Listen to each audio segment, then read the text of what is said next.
నూజివీడులో పిడుగుపాటు కలకలం రేపింది.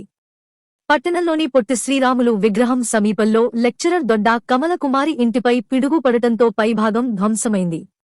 బుధవారం ఉరుములు, మెరుపులతో కూడిన భారీ వర్షం సమయంలో ఈ ఘటన చోటు చేసుకుంది. ఒక్కసారిగా పిడుగుపడటంతో పెద్ద శబ్దం వినిపించగా భయంతో ప్రజలు ఇళ్ల నుంచి బయటకు పరుగులు తీశారు. అనంతరం ఇంటి పైకప్పు దెబ్బతిన్నట్లు గుర్తించారు. అయితే ఈ ఘటనలో ఎలాంటి ప్రాణనష్టం జరగకపోవడంతో స్థానికులు ఊపిరి పీల్చుకున్నారు.